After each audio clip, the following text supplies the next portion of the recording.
Good morning, everybody. We're back. Getting toward the end of the year. It's getting to feel a lot like Christmas, and it's going to be an exciting wind-up for 2023. We've been doing this show for about 20 years. For you new folks, we're a show all about how to avoid being ripped off by a car dealer.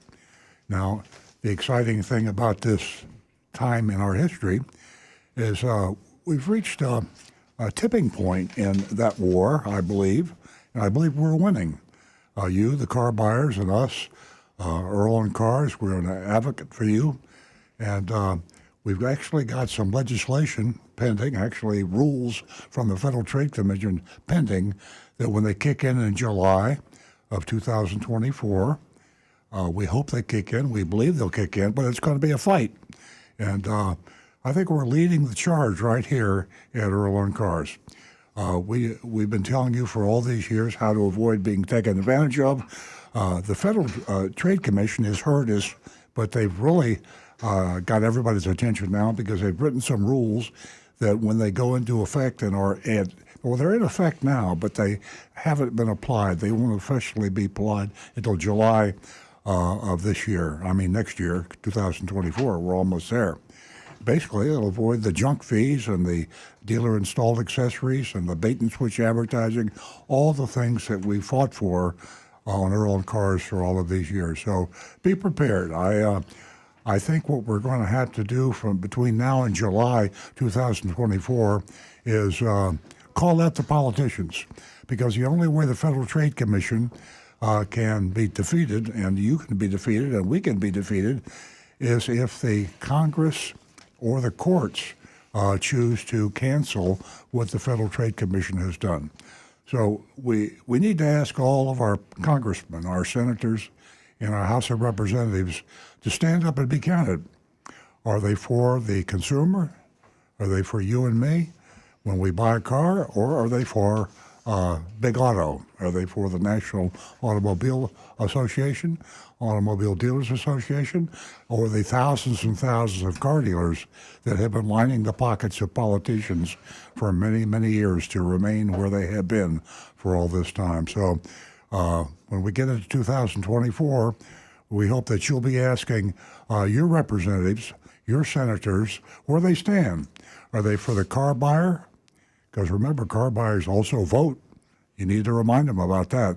Are they for the car buyers, or are they for the National Automobile Dealers Association and your car dealers who are trying to maintain the status quo?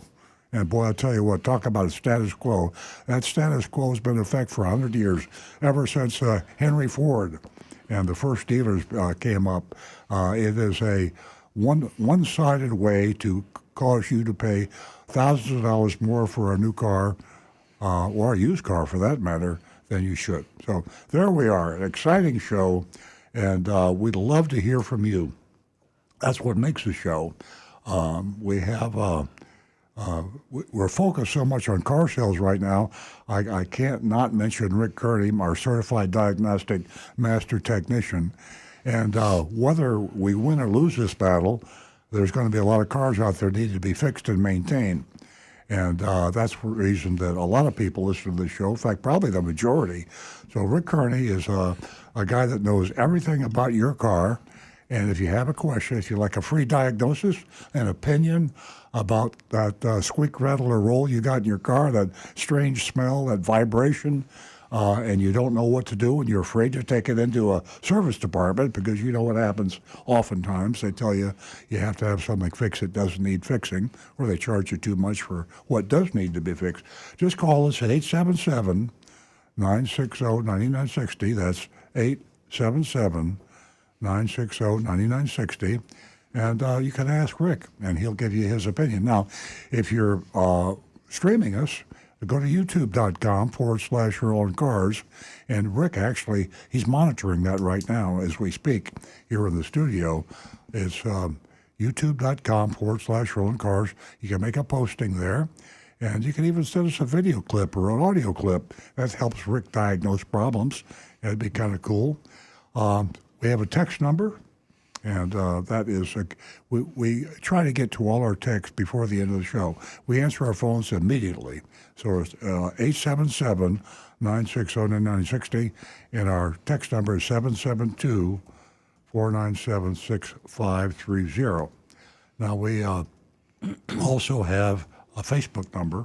YouTube's our biggest streamer, and we have facebook.com/Earl and Cars, and you could also follow the show on that.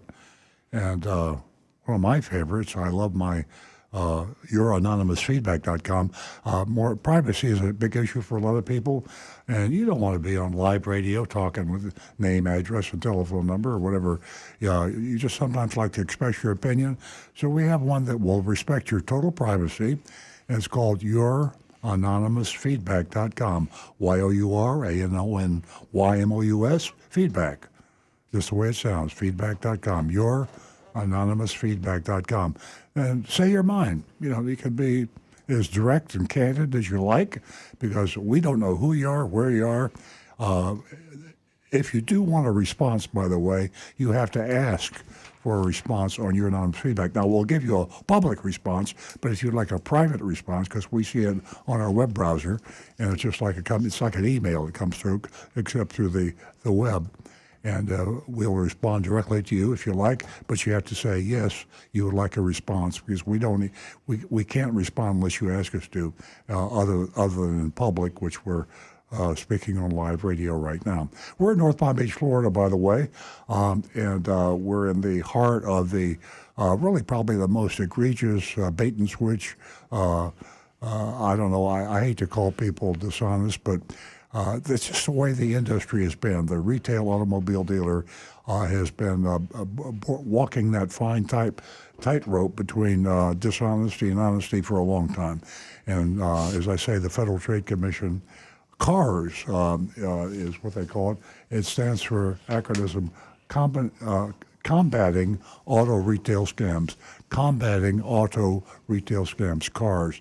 And the Federal Trade Commission legislation, I keep calling it legislation, is a rule, is what we're so excited about this morning, and we'll be talking about until July at least. Let me introduce Nancy Stewart. She's my wife.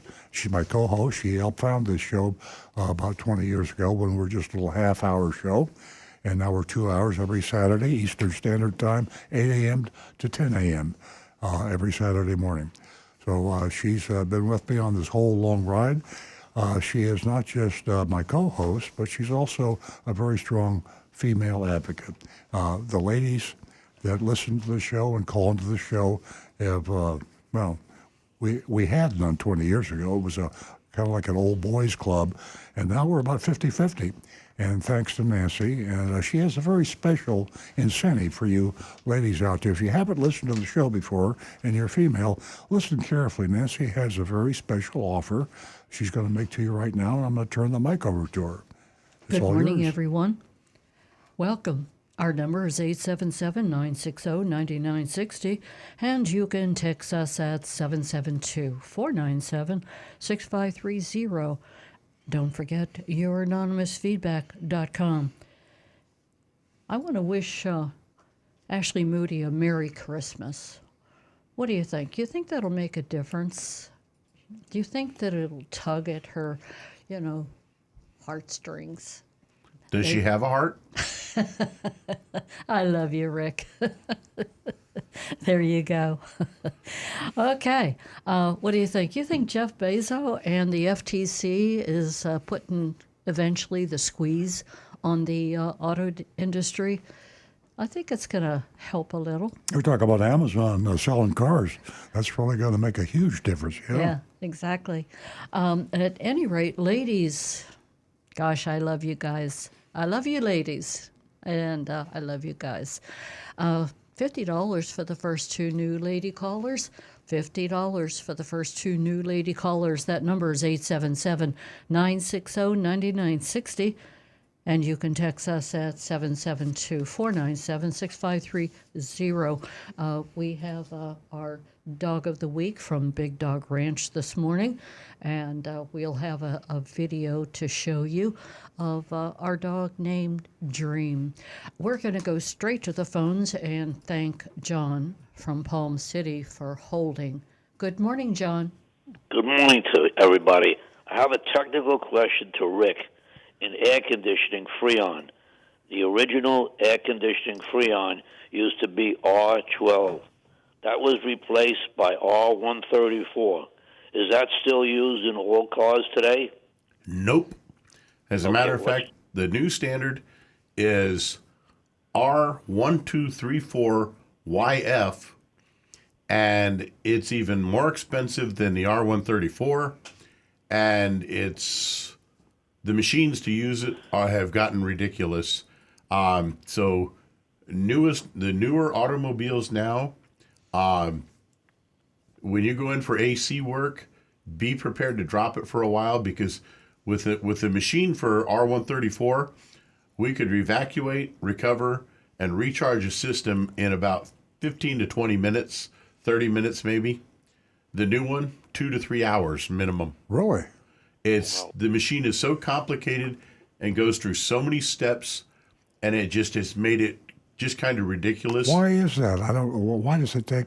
I don't know. It has something to do with it will only work if there's the system has been tested. It has to do its own self-tests on the entire system. They've just put a lot of safeguards in them now. It's right from the manufacturers, and as a matter of fact, if it detects that the AC system is leaking, it will not recharge that system. It flat refuses. The machine will shut down. So hence the price to the consumer goes up, because your technician time is being taken up, and time is money. Yeah, exactly. Wow, great question, John. I learn more on this show than our audience does. I didn't know that either. Thank you very much. Myself, I'm learning it too. But what I want to say was, when that first came out, it was called HFO 1234YF. It was produced by DuPont Chemical and Honeywell, and another one too, I forget. But Mercedes-Benz was dead against it. The reason is they must have been improved then, because they tested it and they said, no way will we use this in our car. The reason was, in a front-end collision, they claimed when the line became damaged, it could cause a fire. That's exactly what I read about it. It was more environmentally friendly, but the fact of that damage of a front-end collision and the line breaking open, it could be actually go on fire. Has Rick ever heard anything like that? I've heard some rumors of it, but there were so many different systems that they've tried over the years. Like at one point, they actually used a propane derivative, and they very quickly discovered how dangerous that was, because if someone were smoking in their car and the AC system were to have just the right amount of gas leaking, it could actually create combustion inside the car just from a cigarette, or lighting a cigarette. So there have been so many different gases that they've tried, and basically they're trying to find some chemical that will act as a refrigerant, that has the right properties, but it's not destructive to the environment, and at the same time is safe enough to use in these cars, and is effective. And the chemists are still working on it. They're trying very hard. Here's a Google. I just Googled that. Is AC gas flammable? The answer is gas leaks are flammable, and usually if gas is leaking, they're talking about AC in general, not automotive necessarily. But apparently that's something I wasn't even aware of that. Yep. Well, we proved one thing from Rick. Nobody should be fooling around with their air conditioning. Wow. These cans that they sell at an auto store, that's all nonsense, because specialized equipment has to work on the system and blow every air out of the line and everything. So it's an important factor. One fast thing, not to hold up, I did some investigation, And I see now this show exposed the MSRP, which is Maroney sticker. A lot of dealers are federally against the federal law not attaching it. Well, the manufacturers now have beat the whole system. They're putting it on, and I checked this out with several dealers. They're putting the sticker on when the car is delivered from the factory, but the window is so tinted that you can't even read the sticker. And I thought when I first saw it that it was a trick of the individual dealer that was doing it, so you just can't read it. The tint is so dark on the window. But I saw yesterday, and I won't mention where, but not in this area, it was a Cadillac dealer. The truck just delivered them to them from factory new. It was from Spring Hill, Tennessee, the assembly plant, and the windows were so dark in the rear. It was an SUV that you could absolutely not read the MSRP sticker. Any comment on that? Yeah, it's been so abused for so long, John. It's funny that the Federal Trade Commission hasn't mentioned that in the ruling, but yeah, it's kind of silly to think we have a law that's been on the books since 1958 that's virtually been totally ignored.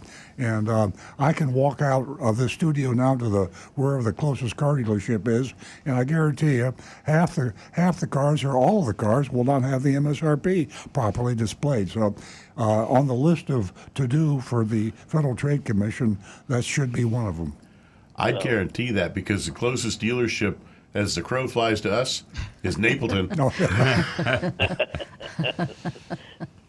And we just don't pay much attention to it anymore. It's like you go into a car dealership. Actually, what happens when we do a mystery shop and we find a car dealer with the MSRP on the window, we say, "Wow, look at that! He's actually obeying the law." It's more disobeyed than obeyed. Well, when in doubt, tell the salesman that you're dealing with, I want to see a copy. And actually, he can do it on a computer, print it out, and I want to see the actual copy in front of me of that MSRP window Absolutely. sticker. Maybe they think that absolves them of the law because you can print out a copy, but it doesn't. It might be a silly technicality, but it's got to be stuck to that windshield. All right. Well, thank you guys again. Great call, John. Thank you very Merry much. Christmas, John. Thank you. You too. We enjoy your company. 877-960-9960. Or you can text us at 772-497-6530. Don't forget your anonymousfeedback.com. Isn't the new location for the addendum in the back seat of the car? At any rate, I mentioned our dog of the week, and you can go to www.bigdogranch.org. Big Dog Ranch Rescue. BDRR.org, and you can check out all the dogs on their website. That's Big Dog Ranch Rescue, and you can see our dog of the week this morning that we're going to feature, and that's Dream, and Dream's from Tennessee, which leads me to our next caller. Oh, I was going to say maybe Dream knows Lance. Exactly. So good morning, Lance. Well, I'm so happy to hear you saying something good about Tennessee dogs. The best dogs come from Tennessee. Everybody knows that. Well, Earl, we've looks like the FTC is about to step up to the plate. I'm just not so sure that this fight is over. I have a feeling that by the time it gets ground up in the legislative process, they'll weaken this. They'll weaken this. Well, I fear you might be right, Lance. It's involvement is the only way the voters are going to get what they want, and Americans are kind of casual. I mean, you hear from the vocal ones and the people like us, really, but the average person, America's a great place, and you live your life, and the politicians, unfortunately, lead their lives, and they get their way. So we're going to try to rally the troops. I know you'll be on our side, Lance. Maybe with you and us and the other involved people, we can get the politicians' attention and see if we can win this fight. Earl, I would be amiss if I did not provide you with a little holiday tune. Mm. And believe me, I've worked on this tune for days and days and days and days. And the only thing that's pulled me through all this thinking is early times. Do you want me to count it off for you? Are you ready? We are ready. Yeah. What? Well, it's almost Christmas Day. Earl, Nancy, Rick, and Sue have got a lot to say. They'll tell you a lot about staying away from fees. But the one great advice they have, especially around the holiday time, is don't be trying to climb Christmas trees. Wow. That's a Tony winner. That's a Academy Award winner. Thank you, Lance. Merry Christmas. Thanks, Merry Lance. Merry Christmas. Christmas. You keep us smiling. We're going to have Stu bring his guitar in on Saturday mornings I don't know. so he can assist you. Ladies, if you're out there and you're listening and you're a first-time listener, give us a call. You can win yourself $50 this morning. $50 for the first 2 new lady callers. Give us a call at 877-960-9960. That's 877-960-9960. Let's go to William, who's calling us from West Palm Beach. Good morning, William. Good morning. I have a question for Earl. Your thoughts on the recent news in the last couple of days of a fairly large proportion of Buick dealers and a fairly large proportion of Ford dealers have decided they don't want to deal with the electric vehicles, repairs, charging, and all that, and have either lost their franchises or giving them up. I'll hang up and listen on the radio. Thanks. You mean the Buick dealers? Yeah. Yeah, the Buick dealers. Yeah, that's shocked me basically. It got when I saw that about half the Buick dealers have agreed to sell back their dealerships to General Motors, and it says a lot that isn't being actually publicized right now. It says something about the future of the retail automobile dealership. And it's a little scary. I mean, we have a car dealership. We have EarlOnCars.com. We have a Toyota dealership. It's a family business. We've been in it for many, many years. And so we don't want car dealerships to cease being, in existence. We want to see car dealerships remain. We want to remain. And we like them to just follow the rules and not trying to take advantage of people. But to answer your question, I was surprised that half the Buick dealers, when I say it, I can't believe that I'm saying this, half the Buick dealers said to General Motors, here, give me some money, I'll give you my dealership back. I don't want to be in business anymore. And I think that's an unspoken sentiment to a lot of dealerships and manufacturers, dealers, that we don't know yet. This Federal Trade Commission ruling, CARS, Combating Auto Retail Scams, which goes into effect in July, basically is going to say either the majority of dealers have to change radically the way they sell cars, or else they're going to be put out of business because they'll be violating all the rules. Half of Ford dealers opted out of Ford's request to get them on board selling. Oh yeah, electric vehicles. exactly. Okay, the Ford. Yeah, that's what I thought he said was Ford. Yeah, the indirect message there from the Ford dealers is that not only do they have to spend a lot of money to become an electric all EV dealer, according to Ford, but they also realize that the electric vehicle status has been a kind of a loophole for the manufacturers to avoid having to go through dealerships, and that's what Tesla did. Tesla now sells cars directly. You can't. There's no such thing as a Tesla dealer. If you have a location in a city that's selling Teslas, that's owned by Tesla. That's owned by the manufacturer. So it's not an independent dealership, and they got the reason they did that is because it's a new technology.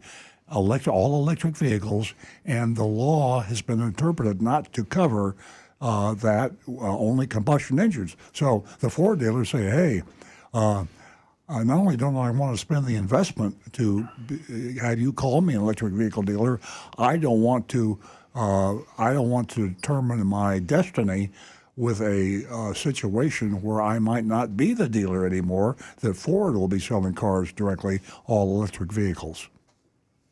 Well, he hung up to hear the answer. Yeah, well, it's good. I mean, that's a. Well, it was a very good answer. I was shocked about Ford too. Yeah. What's going to happen with Ford though? Are they going to be asked to sell out, or are they just going to continue to sell regular internal combustion engine vehicles? No, I think Ford is going to. I think Ford will probably struggle to be an electric vehicle dealer like Tesla.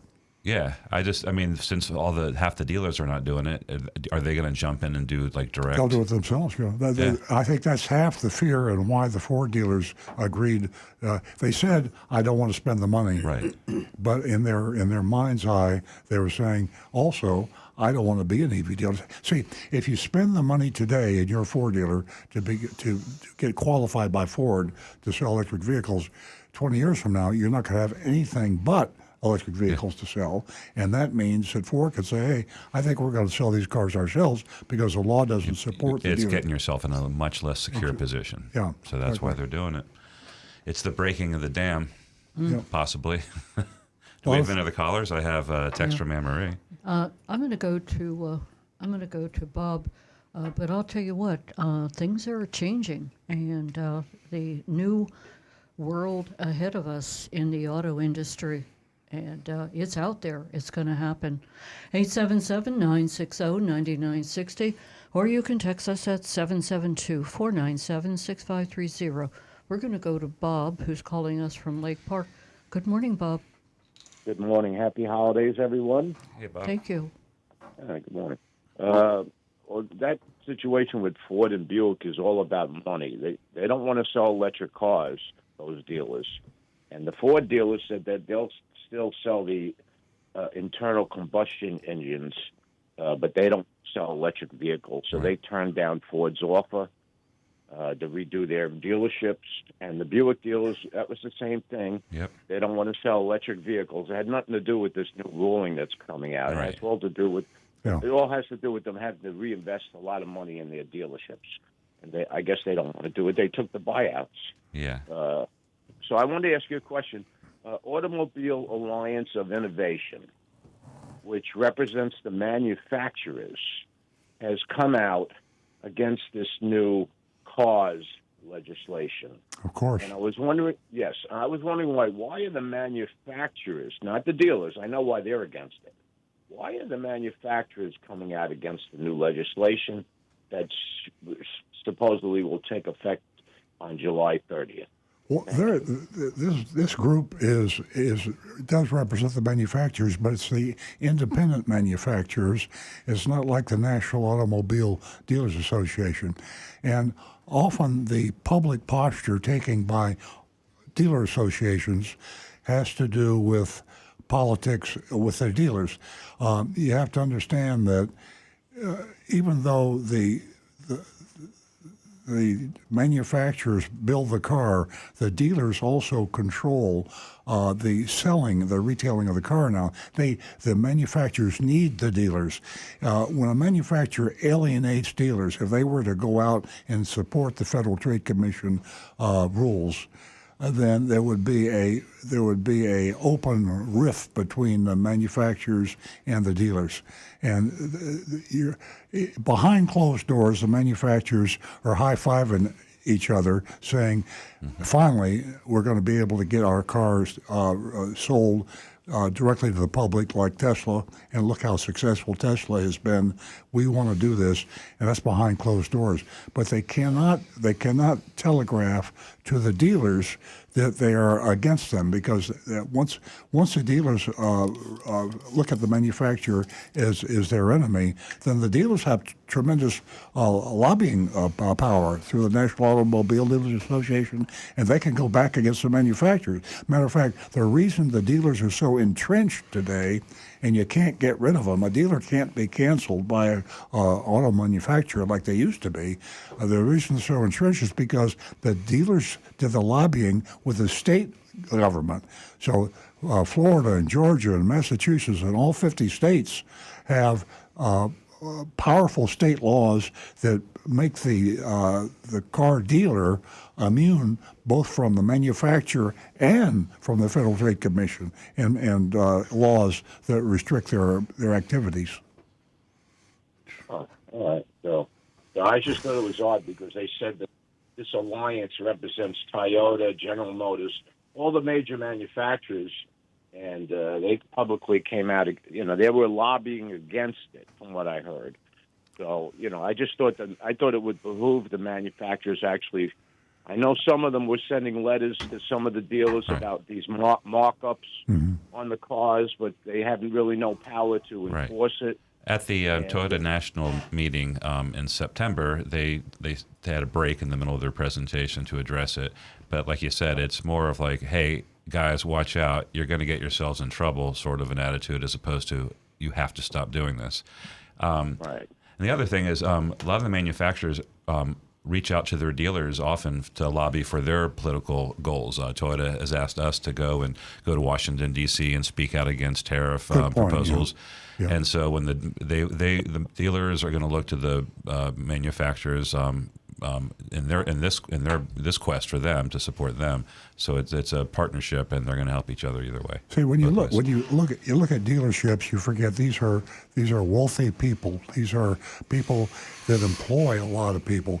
If you take all the employees of all the car dealers in the United States, you're talking about a significant voting bloc. And so the manufacturers need the dealers to support them, and the dealers need the manufacturers to support them. So it's kind of an unholy alliance. But in the heart of the manufacturers, they have to want to be able to go direct to the market. They don't want to go back through this convoluted, crazy network that has evolved over 100 years. It is so anti-consumer and unfriendly toward the consumer that it's embarrassing the manufacturers. And that's something they can only talk about, behind closed doors. Publicly, they'll be supporting the car dealers right up to the point where their car dealers have to toe the line and obey the law or else. So if you had to look into your crystal ball, would you say that this is going to wind up in the courts? Oh, if the dealers have their way, yes, and that's what I at the beginning of the show I said. What we need to do is rally the troops now. We need for the car buyers who also happen to be voters. I mean, the manufacturers and the dealers, they forget that the car buyers are voters, and I think sometimes the voters forget they're voters. But if you're a car buyer, then if there ever was a time when you let your senators and your congressmen, the people that represent you in your state and in the United States, let them know. Listen, I'm tired of having to go buy a car and fear for my life. I mean, the old joke, I'd rather have a root canal or a colonoscopy than go see a car dealer to buy a car. It's a sad truth. You wrote that 20 years ago. I did, yeah. It hadn't gotten better. So now we need to go. See, the only thing that'll get the politicians' attention is the voters. And until the car buyers realize that they're voters, then we'll be stuck right where we've been for the past 100 years. So it'll be an interesting 2024. Right. And I want to ask you a question about the old guy that was in charge of Toyota, that they booted him out. Yeah. Akio. Yeah. My age, he wasn't that old. Well, it looks to me like he was right all along, because he wanted to go just with the hybrids and not go fully electric right away. And there's a lot of pushback. Well, I've been reading. Yeah, that's interesting. You really you're really sharp. I thought when they booted Akio, that surprised me. And now I'm even more surprised because it looks like Toyota is taking a tack back toward EV, and the industry is looking, hybrid, and the industry is looking at it the same way. So maybe they made a mistake. I always thought Akio Toyoda was a super sharp guy with his eye on the future, like Toyota always had, and I kept saying, Toyota is in this for the long run, and sometimes they make decisions in the short run that sound stupid or confusing, but they've been proven right for so many years as the world's largest auto manufacturer. And you don't get to that point by being stupid. So the courts are still out as to, the jury's still out, I should say, as to whether Toyota's right or wrong. But you're right. They fired Akio. And now they're doing what he said that we should do, Toyota should do. Well, he's not unemployed. I think he's the chief driver right now. No, he's like a chairman. He's still on the board, and I think he has to sign off on he's any. Part of the family, sure. Yeah, and he has to sign off any new vehicle. Still. Yeah. Well, what I've read though is the only people that are buying EVs are what they call early adopters. Yeah, exactly. And in order to move to the next phase of the cycle, exactly, they really have to change. They change too much at once, and people are too uncomfortable with all the changes to go to an EV. Not to mention the charging station and everything else. Absolutely, Bob, and your input is well taken. We have a few calls. Okay. Holding. Well, thank you very much, and have a happy holiday, everyone. Thank you, Bob. Thank you so much. Stu mentioned about a column that Earl wrote 20 years ago. I'd rather have a root canal than to purchase a vehicle. Ashley Moody, she really, and if you don't know who she is the Attorney General and for Florida. Attorney General of Florida.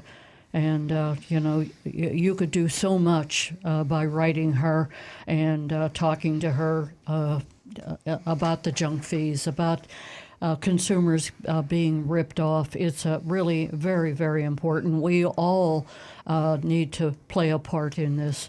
So, Attorney Ashley Moody, Attorney of Florida, Ashley Moody.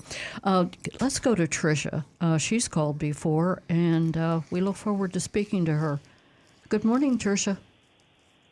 Good morning, and happy holidays to you all. Thank you. Thank you. I also want to tell you, you have, I thank you very much for sending me my $50 like ASAP. That was wonderful. Thank you. And also, you are now my go-to morning station every Saturday morning. So I want to tell you that. Hey, that's great. Thank you. So I actually got two-part question. I forgot to mention it to the guy who answered the phone.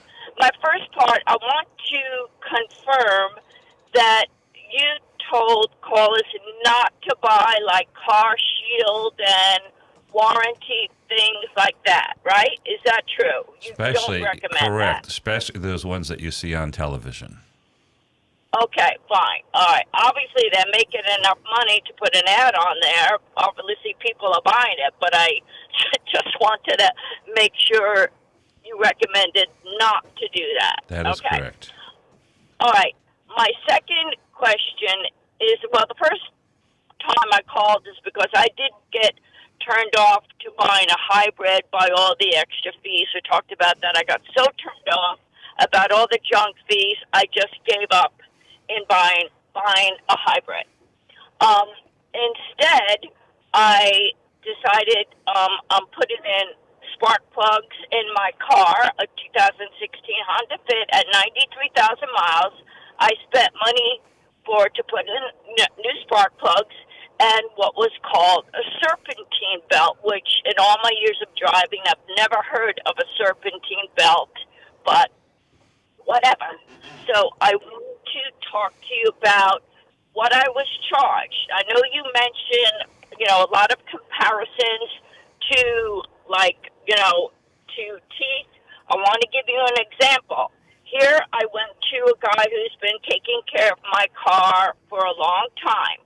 I want to know if these prices are fair, because I've learned recently that my dentist, who I've been going to for 10 years, was telling me I needed work on some teeth, and two other dentists looked at the x-rays and said, no, you don't need work on this teeth. So now, see the comparison? Here, a dentist who I trusted is making BS work on a teeth I don't need. So now I want to know if this car shop that I'm working with is charging me, unnecessary and fair fees. So I want to read off. Probably, because it's just a common practice. Do you keep the copies of your customer invoices when you see this? Yes, I have it right in front of me. That's why. Okay, good.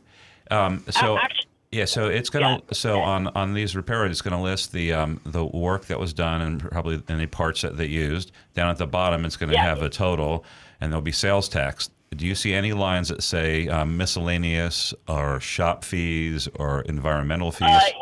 Yes. Okay, how much is that? Yeah. Actually, not the shop supplies. Yes. Actually, weren't that bad. It's only $15. Okay. Usually it's a small percentage of the total bill. It doesn't seem like a whole lot. It just adds up because they collect these fees in a large volume. About 10% typically. Yeah. So there's not going to be anything on a repair shop where they're going to hit you with like several $100s or $1,000 fee like if you were buying a car. But on the repairing your car, they will nickel and dime you and get little fees. We call it the service dealer fee. Yeah. Service junk fee is a new term. But almost every dealer does that. You can call if you're a member of the American Automobile Dealers AAA, you can get a list of dealers that don't charge that. AAA approved dealers are not allowed to charge those fees. But it's typical. I'd say 95% of car dealers charge those junk fees in service. But this is not a dealership. This is a little mom and pop Same thing, shop. yeah. Any repair shop, it's common in that business of repairing cars. But it's common, but is it wrong, is what you're saying? It's unethical, but it's legal. So you can find dealers that don't do, or other repair shops that don't do that.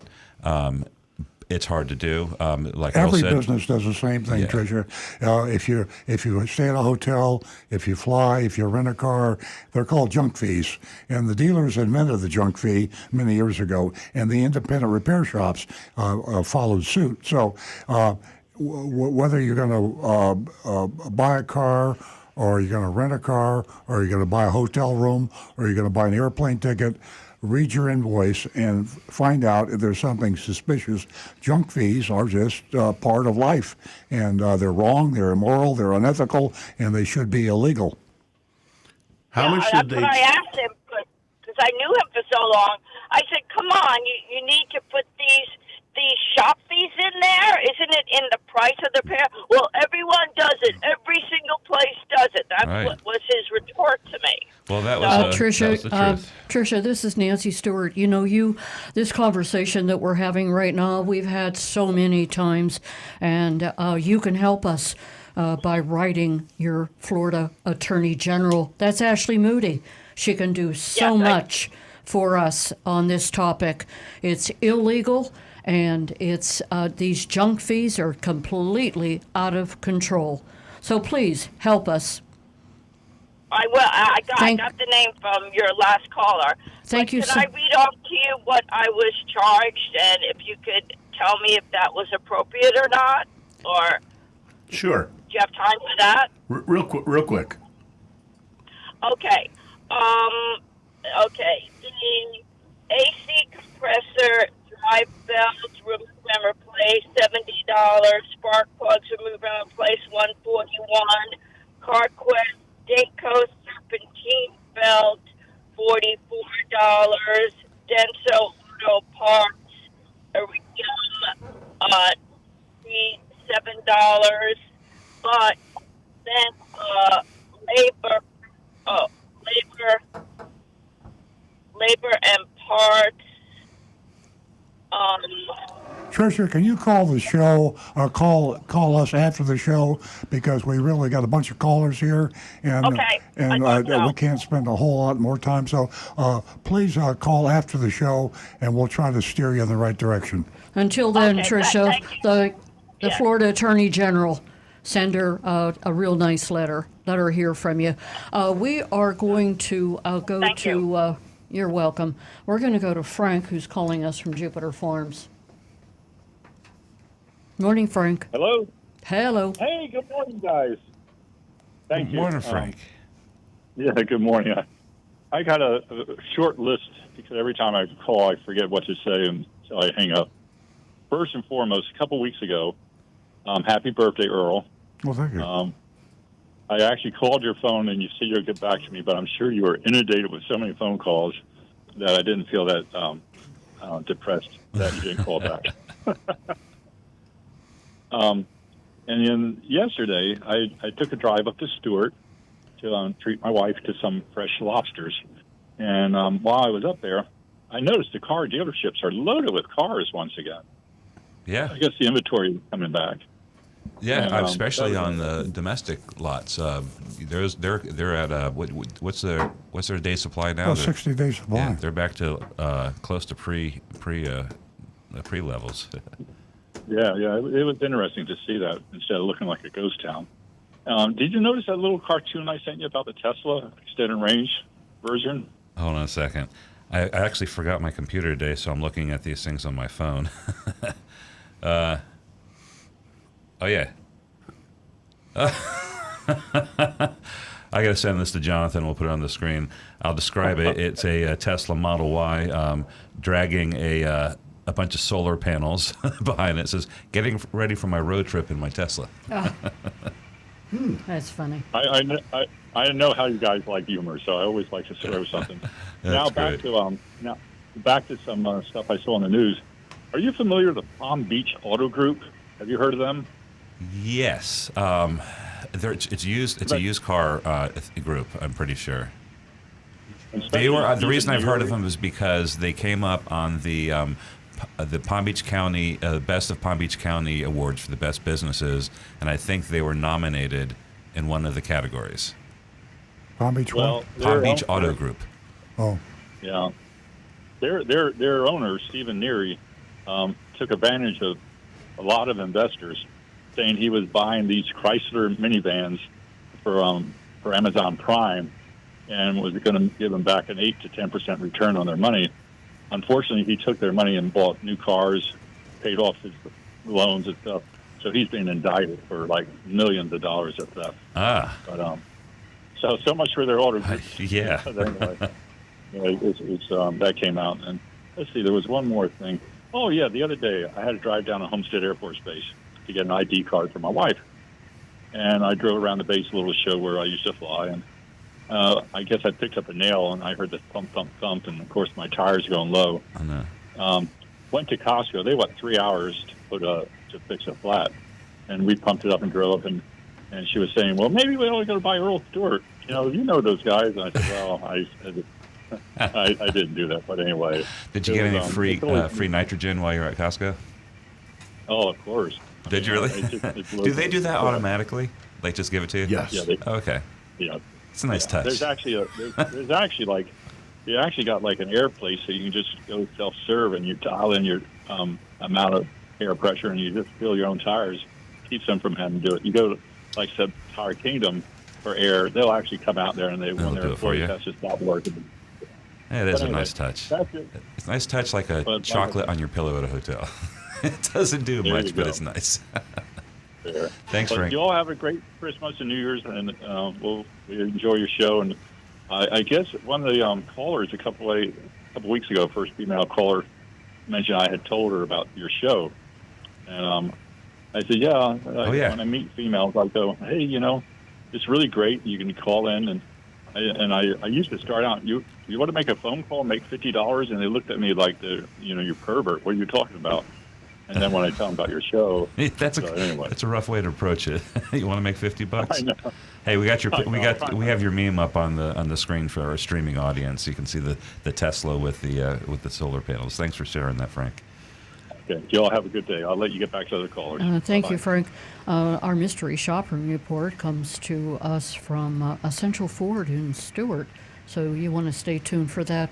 Also, take advantage of youranonymousfeedback.com, and you can call us at 877-960-9960, or you can text us at 772-497-6530. Now, we're going to go to Stu. All right, Anne Marie has a text for us. She says, "Good morning. I hope everyone is well and having a safe and happy holiday season. I've encountered a mystery I'm hoping that Rick can solve. Why do brakes squeal?" Number one reason. We're not done. We're not done with the question. Oh, okay. I have an idea too because I've watched Rick's videos, but I'll let Rick handle it. Why do brakes squeal? Specifically, why would a 2013 Ford F-150 have squeaking brakes when you first start out? Hit the brake, then drive off and never hear the brakes squeak or squeal the rest of the drive, no matter how many stoplights you may encounter. The truck had a brake job less than 6 months ago. Do you have any idea what's going on? Yeah. He does. Anne-Marie, if you're listening, get ready. Florida environment. It's when you That park sums your it car up. overnight, you get a light layer of dew, gets on the brake rotors, causes just a little bit of corrosion to appear. And when you first step on it in the morning, the pads are cleaning that corrosion off. The first one or two applications of the brakes makes a little bit of an odd noise. Mm-hmm. Then it goes away because it's cleaned it away. Oh, wow. And you won't hear it again until the next morning. Okay. That's a very simple Very answer. common in Florida. To a common question. What about the squealing that occurs when the brakes start to wear down? Isn't that a design to alert you to? There's we actually call it by the technical term, the squealer, and it's simply a little metal tab that is bent over that protrudes on the brake pad, and when it gets close enough, when the The pad metal makes surface gets contact. worn down, it starts to rub against the rotor and makes a squealing sound to say, "Hey, these brakes are worn out. Time for new ones." Okay. And that's when they get to that point. They're at the point where they got to be changed. Now, we do have one other situation in Florida here that a lot of folks run into is where they live very close to the ocean or very close to the intercoastal, you'll wind up with salt corrosion on the brakes. And I've seen a lot of folks that you could literally determine which side of their car is parked towards the ocean because one side the rotors would be rusted all up and the other side they're relatively clean. And it's because of that salt corrosion. And again, it's nothing that you can really do about it. But it's not a harmful except thing. try to keep your car in a garage. Right. And if you park along the water, we've seen one half of the car get the corrosion treatment and the other side fare a lot better because it's out of the wind. Exactly. Would you recommend rotating your car in the wind so it If you can. corrodes equally?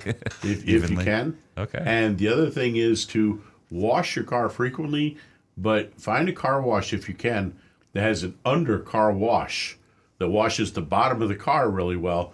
These are actually very popular up north because for of the road snow. salt. Yeah. When they salt the roads in the winter.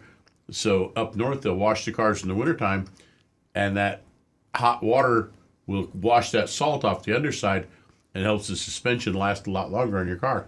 That's very important because I've seen some nasty looking rusty cars up north. Oh, yes. I'll tell you, through the years, Earl and I, just keeping our cars clean because we're so close to the ocean really slows down the erosion, and it's big time. That's right. The closer to the salt water you are, The ocean is a killer. the worse you are. Here's an interesting question. The Honda recall on their 2023-2024 HRV and Accord, did it have anything to do with where it was manufactured? Do you think they will give deep discounts on their inventory? Well, if there's a defect that gets built into a lot of cars that results in a recall, oftentimes they do come from a specific area, or there could be a specific part supplier where the problem is. As far as discounts on inventory for recalls, no, they won't be doing that for that reason. the manufacturer repairs the vehicles in inventory. Sometimes they have a stop sale, which you can't. They ground the cars. They have to fix them all. Cars come out like a brand new car. Follow-up question says the same thing applied to the Toyota recall on the 2023 Corolla Cross for the defect on airbag deployment. Will discounts be given on those year models? And the answer to that is no, not for that reason, because they will be repaired and ready to sell once the recall is complete. Yep. Okay, we're going to go back to the phones, and we're going to talk to Margaret from Deerfield Beach. Good morning, Margaret. Thank you for holding. Hey, Margaret, you there? Yes, I'm here. Hey, Thank you. Good morning. it's a lovely name. Good morning. I have a question.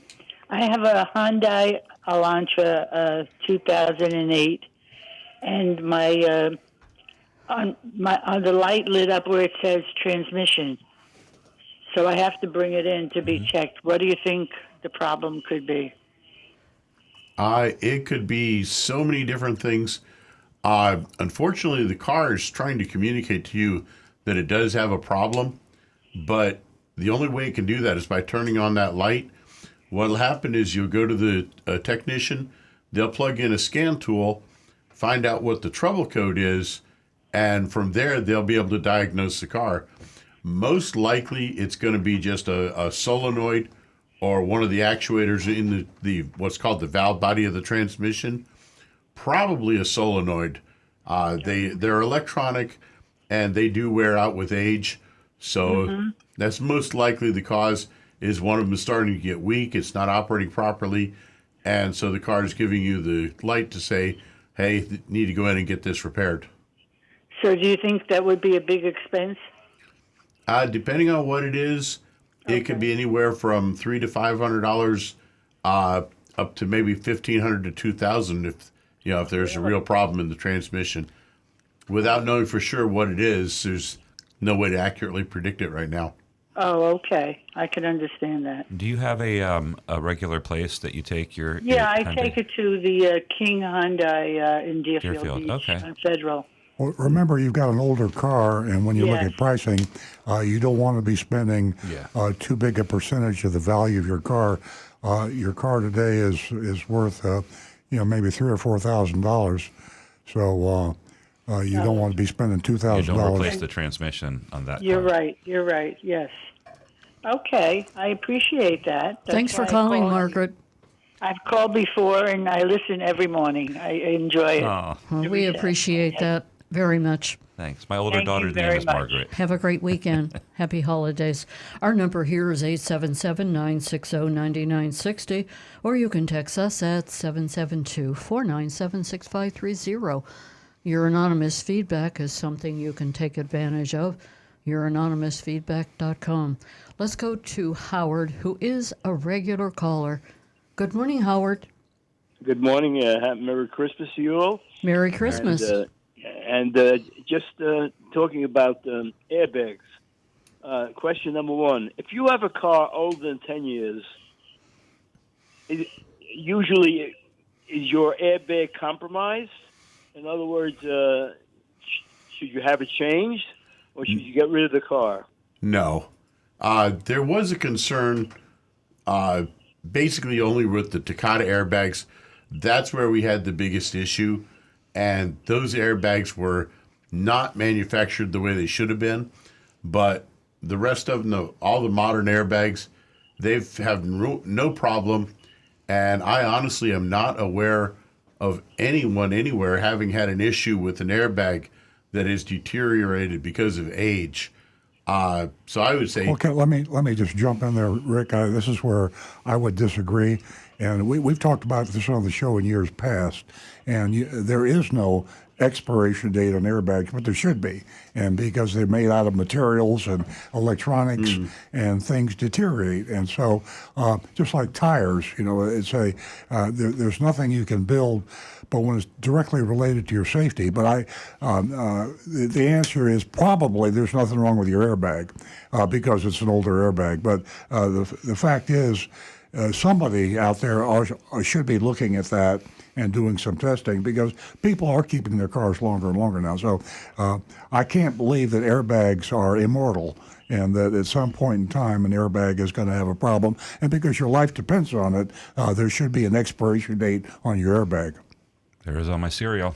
Well, the only difficult part there, some cars have, like I think one of the last years of Avalon's, had as many as 12 or 15 different airbags, and at a cost of almost $1,000 each to replace all those on a 10 or 12-year-old car or 15-year-old car. Better than dying. It'd be better to get rid of the car at that point. Well, yeah, but somebody's going to be buying the car. I mean, Yeah. I'm speaking. At that point, I'm you'd speaking almost about have our to say- legislators. I'm talking about our government and the NHTSA and the people that are supposed to be protecting us, us car drivers. So if you can't talk to a rational human being and saying, will an airbag last forever? No, it won't. We know No, that. no. How long will it last? Well, we don't know. Well, you should know, because you're the National Highway Traffic Safety Association, and there should be a rule on that, and there is no rule. So that's my point.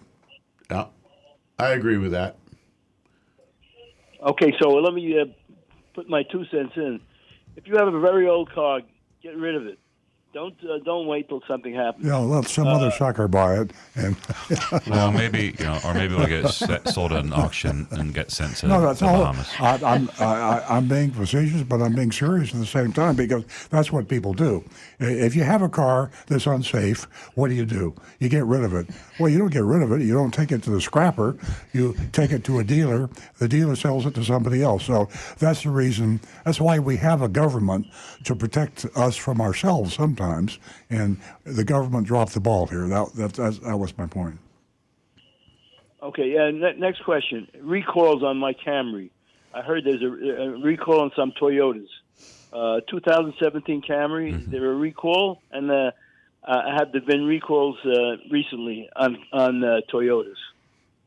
What does your notification say? Is it telling you? Is it just the heads up one, or is it telling you to go ahead and get the repair taken care of? No, I don't even know if it needs a repair. Oh, okay. Well, you can put your VIN if you want to get a jump on it, because if you're paying attention, they will send you a notice of the recall. But if you want to get ahead, just put your VIN in safercar.gov and just see if I got it. Yeah, put that in there. No, when I'm in the dealership, I'm going to be going next week. Would they tell me? Yeah, oh yeah. No, we can't. Yeah, if there's any cars in inventory, we get a notification of stop sale. So we herd up all the keys, and then we get them over to the service department, and we take care of the prescribed fix. And every car that comes into our service drive, when we print a repair order on it, we automatically run the VIN number to see if there are any open recalls. Yeah, we do the same with used vehicles, customer vehicles, everything. Every car. Okay, so if I have service on my car, it's checked and I don't have to worry about it. Is that correct? We are checking, yes. As soon as we open up the repair order and we pull it up, our system will identify recalls, and we take care of it. Yeah, you'll be notified. But you also get notified, and this is the big problem that we talk about on the show, is letters get sent out, maybe emails get sent out, but most people ignore them or miss them and don't see it. So there's got to be a multi-pronged, multifaceted approach to get everybody to be aware of potentially, dangerous recalls. Not all recalls are horrendous, but some are pretty bad. Howard, let me read you something from artificial intelligence ChatGPT. The estimated life of an auto airbag is typically around 10 to 15 years. However, this can vary depending on the manufacturer, the environment in which the vehicle is used, and how well the vehicle is maintained. It's important to refer to the vehicle's owner's manual or consult with the manufacturer for specific guidance on airbag lifespan for your particular vehicle model. So the point is, as far as we know, there is no. Well, there's something you read there. We learned a lot about airbags when we were doing the Takata campaigns, and in states like Florida and Arizona, areas where it's hotter and more humid, that they decayed faster. So that would logically be applied to all airbags. So all airbags might have a longer lifespan in a drier, cooler place, and down here in the hot and humidity, they might degrade a little bit faster. So that 10 or 15 years might be 12 or 13. Well, when I first got airbags, a car with airbags. I looked at the visor, and it said, check the airbag every 10 years. So in other words, considering that, I figured after 10 years, the airbags are not good anymore. So Well, it's funny because they can check them. So what they're checking for, a technician can look at the connections and contacts and things like that. But what they can't see, like in the case of the Takatas, what was going on in the case of the propellant. And I think that is the more concerning thing: is how long does that stay stable and useful? Obviously, any part of the airbag, you got wires, and wires are making contact. So. Yeah. But you're not going to stop the explosive device from degrading. I just checked with Toyota, and they have no recommendation on the life of an airbag. So Toyota and the other manufacturers are to blame, and so is the National Highway Traffic Safety Association, and of course our politicians that make the laws. So yeah, that's a loophole that nobody seems to care much about as far as reliability of airbags. And just we talk about airbag recalls too all the time. Takata, the biggest of them all, and only 1 out of 4 cars are brought back for replacement and repair. So you call the car back, and people don't bring it in. And so it should be there should be some way to force repairs of life-threatening defects. Right. We thought that it would be neat if police officers, nobody liked this idea, but they could get your plate, run your VIN from the plate, and let you know if you got a recall. They could pull you over, go get this fixed, like a windshield. Yeah. They can stop you for faulty equipment that they can see, but they can't stop you for faulty equipment that they can't see. Exactly. Yeah. Okay. Great Howard. information. Great question, Howard. It made us think about something. We cover a lot of stuff on the show. We probably covered this 20 years ago, but Still nothing important. changes. Still important. It's just we still have the same situation. Yeah. But like I say, if you're worried about your airbag, just trade it in. We'll sell the car to somebody else. Okay, great. Okay. Thanks, Howard. Bye. Thanks, Howard. Have a great weekend. We're going to go to Jersey Mike from West Palm Beach. Good morning, Jersey Mike. Hi there. I got 2 questions for you. The first one is this here Cadillac I've talked to you about before. It's a 2016. Right. It's been a disaster from the beginning. I should have never bought it from Napleton, and I was so stupid. Like I advise your listeners, please, if you're going to buy a car, take it to your own mechanic that you trust and get it reviewed, because I didn't do that, and it just was horrible what's happened with this car. Now, the question about that car, because I did a lot of repairs to it, thousands of dollars, which I shouldn't have had to do. In any case, I did put mileage on it, so it didn't fail mechanically from that standpoint.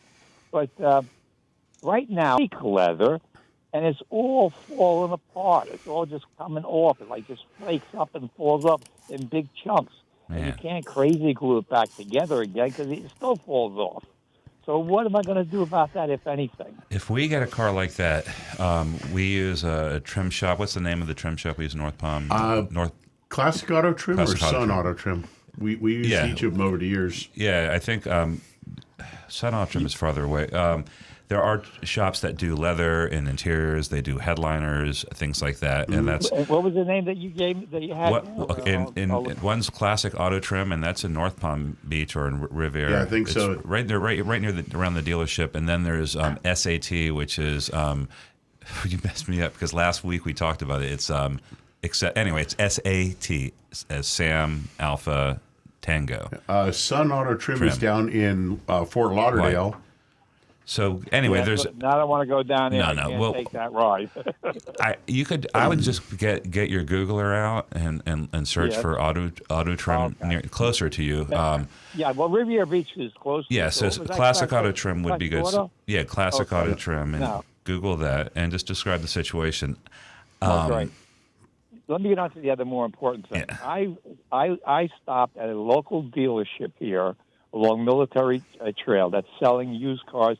And he has so many cars he's parking along the street. I mean, it's just like is this drive time? Walk in between. No, I forget the name. It was something. Anyway, it may come to me. But let me just say this: there was a Jeep there, the top of the line Jeep, and it was in excellent condition exterior wise. And I looked around. The gentleman there was very honest with me about it. He showed me that he was selling it for $25 over auction cost. He wanted $9,975 for the car. Mm-hmm. He said he bought it for $25 less than that. $25 or $2,500? No, $25. So basically, he wanted to get rid of the car. Oh, okay. And I could see the motive about getting rid of the car because I think he's getting probably ticketed by the city or something because these cars are just overflowing onto the street. Yeah, when you have a used car lot, you have to pay attention to how long you have the cars because they keep depreciating.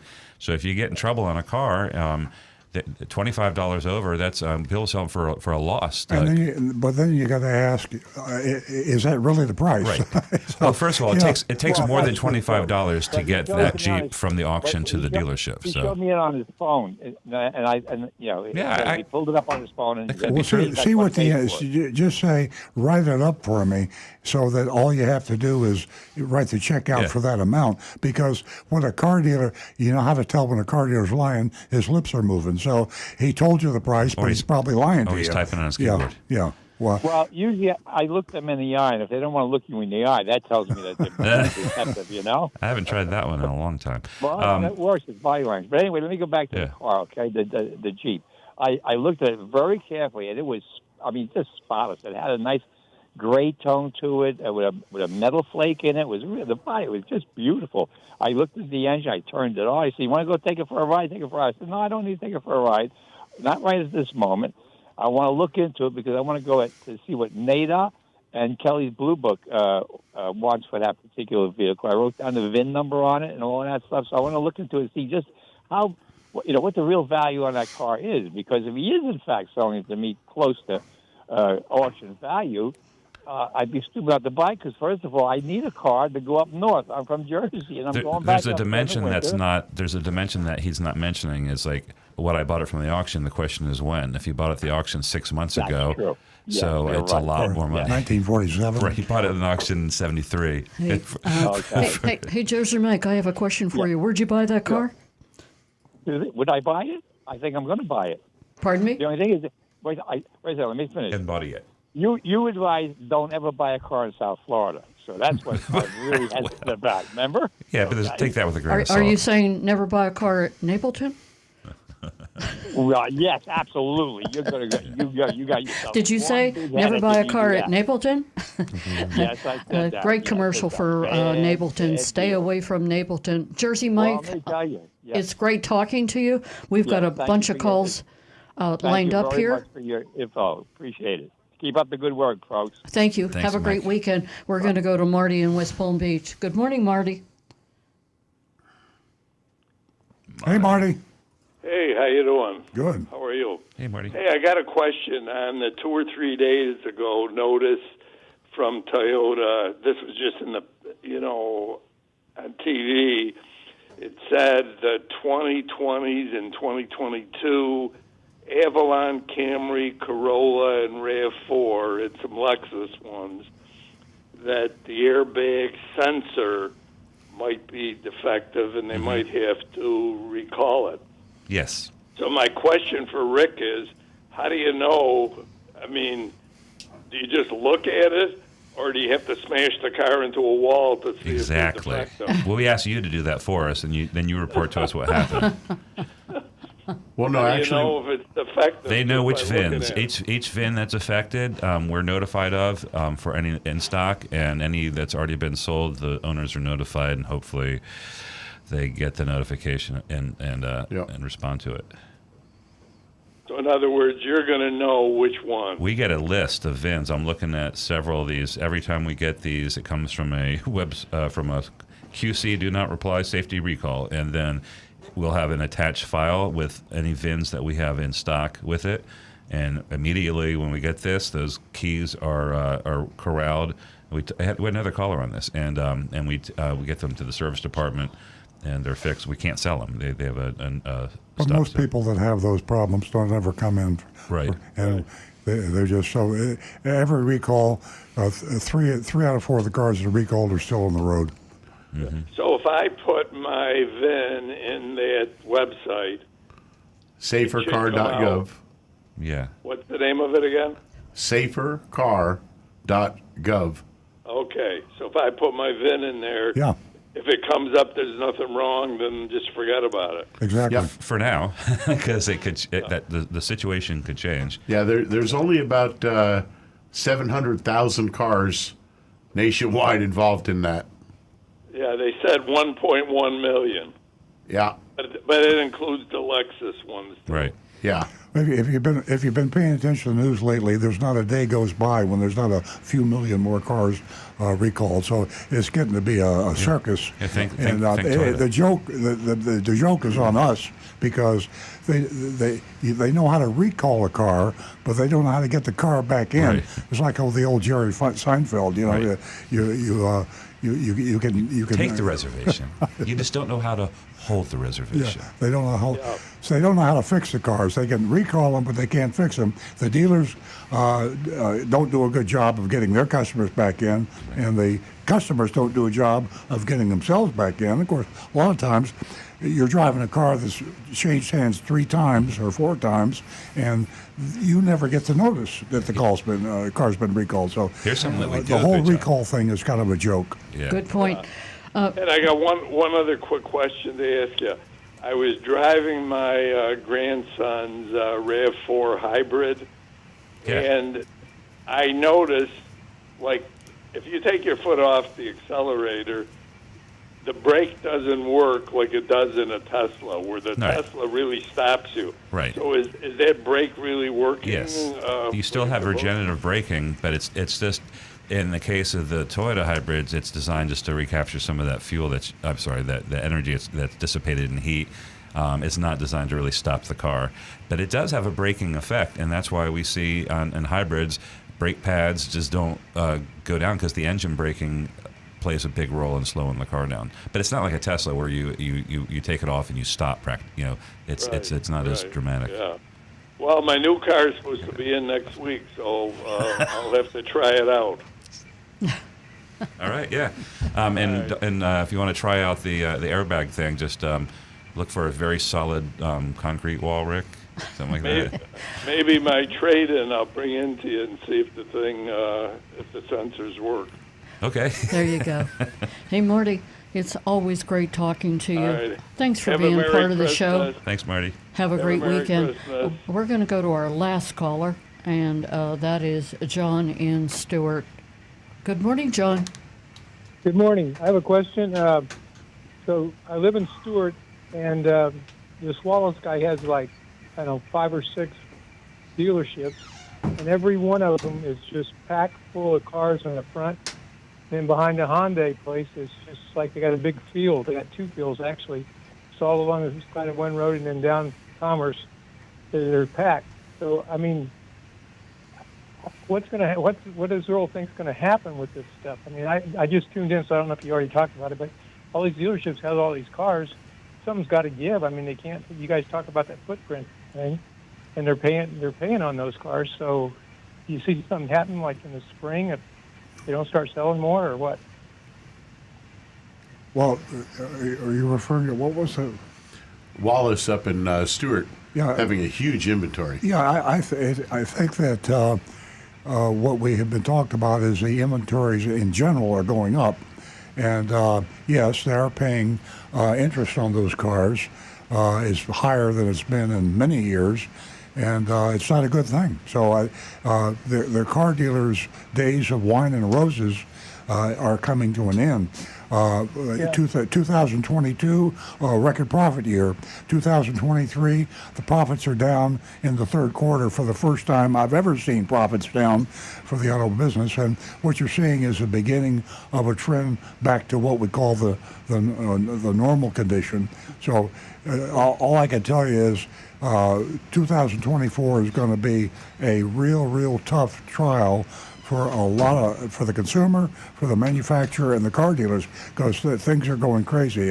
When we have a 60 or 90-day supply of cars, and they're having to pay 10% interest to finance those cars, car dealers are really going to be hurt badly, and it'll be good for the consumer. Because they're going to have to sell those cars that they used to hang on to and hose you for and take advantage of you. So it's good for the consumers in 2024. That's what I thought. So that's why I'm waiting until something comes down. Now, let me just ask you one more quick question. So if I came to your dealership and I looked over your used cars and I saw one that I liked, and because I'm kind of leery about cars that I bought in the past that I had to fix, like put thousands of dollars in them after I bought those stupid things. If I said, okay, I'll pay you the exact sticker price that you're asking, but I need an extended warranty, would you sell that car, or you wouldn't bring it down any? No. Or would you give me the warranty? No. That would be the same as a discount.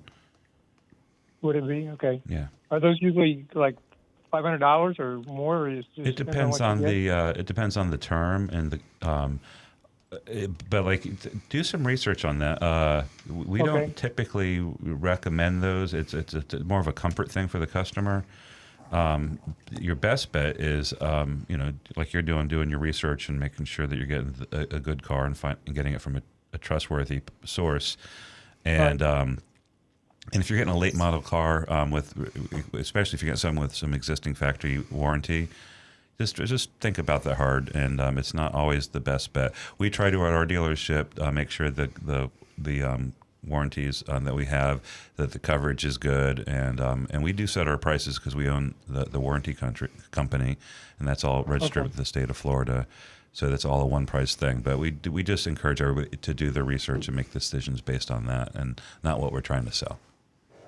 Okay, so then if you guys do it, so if I got a 3-year warranty that would cover it, would that be like a certified used car, or what would that be? A certified used car is going to have whatever remainder of the factory warranty plus it comes from Toyota, and it's a nice hefty powertrain warranty, which probably will not ever be used because But and then there's a discounted extended warranty that covers it mirrors the comprehensive warranty of the manufacturer, and it brings it up.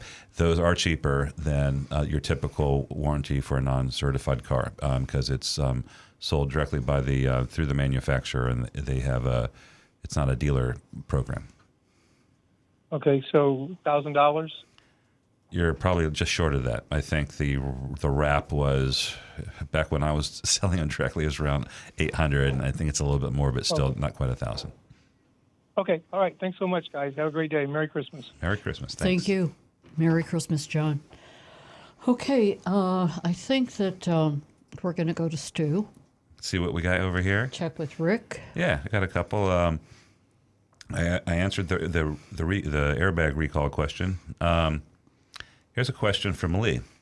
Which tire pressure reading is the most accurate? The one in my 2020 Avalon, or the one the tire store uses to inflate the tires? So in other words, the reading he's getting on his display, info Depends on display. whether you want comfort or a tire life. Well, if he's asking for your accuracy, the reading on the screen is going to be pretty accurate. Those sensors they're pretty good. So. All right.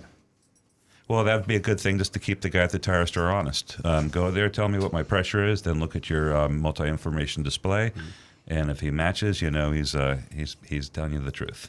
Lots of manufacturers. I was thinking in terms of the tire manufacturer versus the auto manufacturer. So, what the fellow actually seems to be asking is how accurate are the sensors when you set your tire pressures. Oh, okay. And you have the display on the screen. Yeah, they're pretty accurate. Is that accurate versus, say, Mm-hmm. a typical pencil gauge? And I have found that pretty much any manufacturer now, on the money, those sensors are within 1 PSI of being dead accurate. That's great. As compared to a pencil gauge. But, I mean, none of them are an actual 100% scientifically calibrated for perfection. Yeah, but if you're driving around, if your car says you have 38 PSI on all 4 tires and you're driving, and the guy comes in and goes, "Hey, I need to change this tire, it's low on air," he's lying to you. Yeah. But they should be smart enough to know that you if have they're gauges. reading right, then you're okay. Here's a simple question from Neil Ramirez, I think, as I'm getting better with mechanics. Good morning, all. I have a 2010 Prius that just recently starts drifting off to the right while going straight. I have to hold the wheel. What could cause the problem? The tire. Mm-hmm. 99 times out of 100. Depending, or maybe if they're on the crown of the road or left side or right side of you. It can be road crown, but otherwise, if you're on a relatively flat road and your car normally runs straight and smooth on that road, but now it's starting to drift a little bit, check your tire pressures. And it could also be that the tire has worn just enough that it's changed the rolling resistance of that tire. And at your next tire rotation, just ask them to cross the front tires as they go to the back or whichever, so that they go to the opposite side of the car, and that usually will correct it, and it doesn't cost you anything extra. The techs are usually have no problem with that, so it will cost you the same price as a normal tire rotation, and it's basically doing the same job as an alignment. There you go. Save you about $150. There you go, Lee. Here's one. You might have seen this in anonymous feedback. It wasn't funny. Sorry, whoever it was. But I think it's one of the anti-electric people. It says, a severe storm Thursday in Maine cut power, forcing the cancellation of the vote to force people to move to electric vehicles. It was an attempt at literary irony. Well, there's a lot of political